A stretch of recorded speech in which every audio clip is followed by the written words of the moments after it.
Miquella, the brother of Malenia, is one of the Empyreans cursed to be forever young. He created the Haligtree to allow himself to grow to be an adult and to purge the rot from Malenia. This is after the realization that the Golden Order was unable to cure Malenia from the rot. Radagon's Rings of Light states, one of the incantations of the Golden Order, fundamentalists, a gift of gratitude to the young Miquella from his father, Radagon. And yet the young Miquella abandoned fundamentalism, for it could do nothing to treat Malenia's accursed rot. This was the beginning of the unalloyed gold. Before he can grow the Haligtree to its full potential, Miquella was stolen away by Mohg, Lord of the Blood, in his cocoon form. Mohg wished to have Miquella elevated to godhood with himself as Miquella's consort, but to be fair, he succeeded to cure the rot with the gold needle. Malenia removed it herself to Kamikaze Negrodon, and she never managed to get it back since Mohg kidnapped Miquella. Miquella's ability is to charm and attract. His unalloyed gold ability is to repel even gods. Also would like to add that in the world of Elden Ring, trees are physical manifestation of runes. When we die, our runes are in the tree form. The Great Tree is physical manifestation of Elden Ring, the most powerful rune. It used to be brown like the Crucible Knight's armor. When Marika removed the rune of death, which is black and red, it became gold and she renamed it Earth Tree. I think maybe the Haligtree is probably manifestation of Miquella's and Malenia's Great Rune, all the runes that Miquella's followers gave and all the runes that Malenia collected during her genocide of Caelid. We can even understand why Malenia attacked Caelid here, because there really is no reason for her to. But all these are assumptions. So if Mohg didn't stop this process by kidnapping Miquella before Malenia came back with the runes she collected, the Haligtree would probably be completed by the time our tarnish wakes up, and it would shine even brighter than the Earth Tree.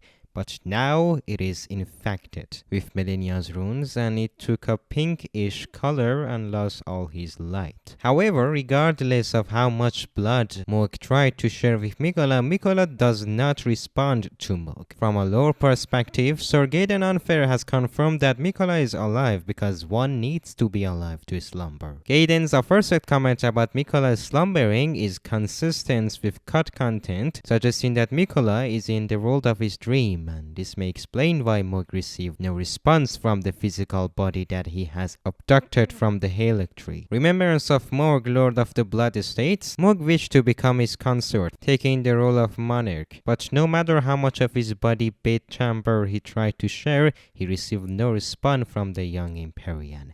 Miquella is mine and mine alone. Sir Gaiden Unfair once said, if he continues his slumber within the cocoon, all will be well. Miquella's true ability appears to be the ability to compel affection from others. Bewitching Branch states the Empyrean Miquella is loved by many people. Indeed, he has learned very well how to compel such affection. So far, we have understood that Mohg took many things from Miquella. But there is something that shows that Miquella's role is much bigger than this, and maybe Mohg is much worse than we thought. There is a note in 1.0 version of the game that states Miquella was meant to be the next god and had Radagon's approval, and in general, Miquella is a god. That's why Mohg stole him, and it's true that this note is cut, but I think it can be true, or we will know more about it in DLC. The version of Elden Ring that was actually released had a quite few differences from the one we have now. The first patch changed a lot, including many item descriptions. However, thanks to 1.0 still shipping on console discs, someone was able to create a text dump for it. The text has a lot of interesting lore in it. Most of it just generally clarifying existing lore rather than add new stuff, but the most important has to be these descriptions. Royal Knight Helm states, Silver Helm of Arbor Sentinels, who serve the sacred tree of Miquella the Sign Empyrean. Features a huge circular wood crest. Hailing from Royal Lucaria, this enchanted knight once belonged to Carian royal family, but were later gifted to Miquella, recipient of the vision by King Consort Radagon. Even in these notes, we can see that Radagon really had a different identity or activities than Marika.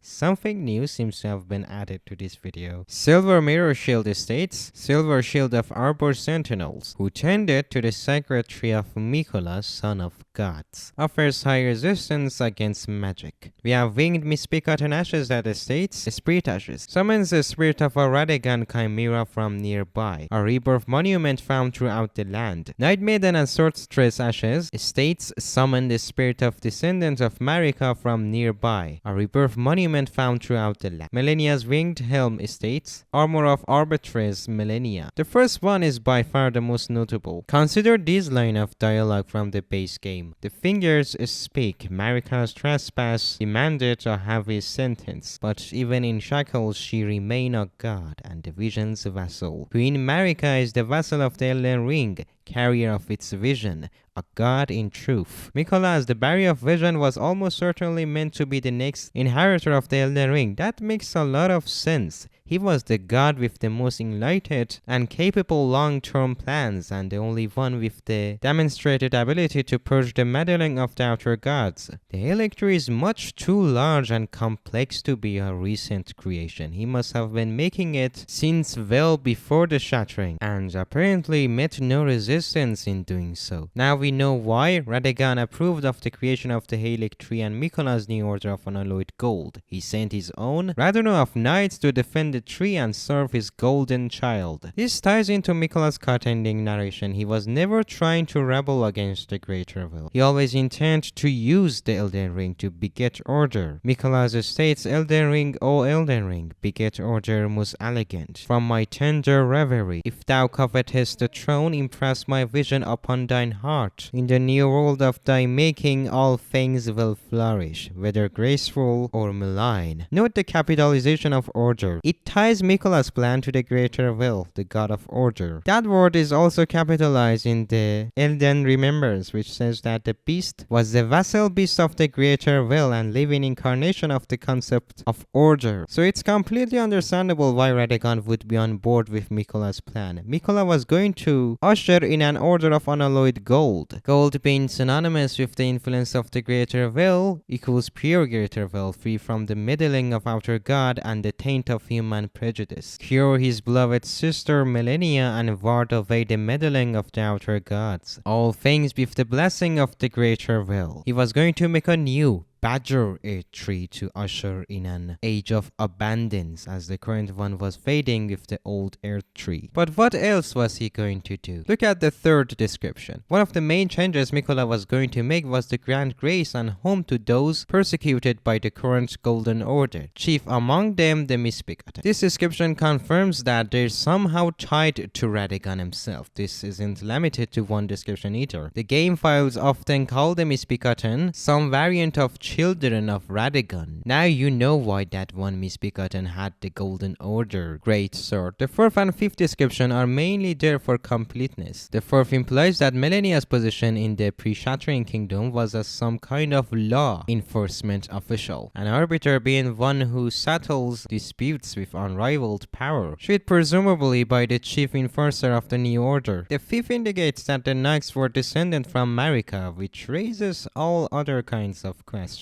But let's focus back on Radagon and Miquella. There is some incidental lore that also ties in here, with this part being speculative. 1. Greater Well Golden Boy Godwin was also cool with the Haligtree project. There are statues of him cradling a young Malenia and Miquella's inside of it, showing he was held in high regard within its halls, his commanders, O'Neill and Nail. Defect to the Haligtree faction when he dies, further hinting at this. 2. Gaiden, upon figuring out that Mohg abducted Miquella, says this. So the Haligtree now but a husk. I heard a speculation Miquella embedded himself in the Haligtree, but before he could finish, someone cut the tree open and absconded with his infant form. Indeed, it seems those words held weight. How vexing that the all-knowing didn't have the full story. Perhaps the queen's sorrow was justified. My apologies, lost myself for a moment there. With the knowledge that Miquella was meant to be the next barrier of the Elden Ring and that Radagon approved, this would imply that Marika was also on board with Miquella taking over. But what else does it mean? It means Miquella was abducted before, at the very beginning of the Shattering, because she went dark almost immediately after it started. So Gaiden would have no way of knowing what she was thinking afterwards. Note also that in the opening slideshow, the narration, the mad taint of their newfound strength triggered the Shattering, plays over a slide of Mohg kidnapping Miquella, further linking the latter to the start of Shattering. Consider this line from the story trailer. The rune of death was stolen and the demigods began to fall.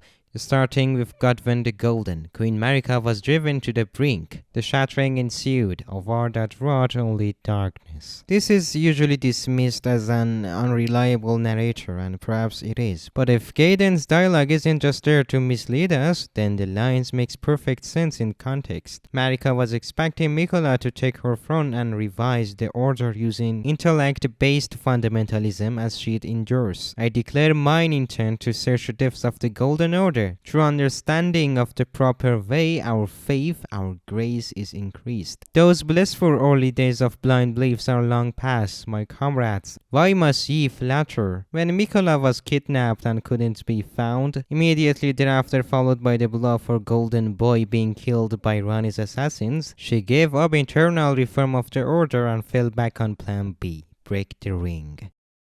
But all these are theories, and as you know, some of them are cut content. However, I think it's too early to decide whether they are true or not, and it's better to wait for the DLC of the game to come out. And since this DLC is going to be very focused on Miquella, I think we will get our answer there. Thanks for watching. If you like this video, please consider subscribing and like the video. Till next time.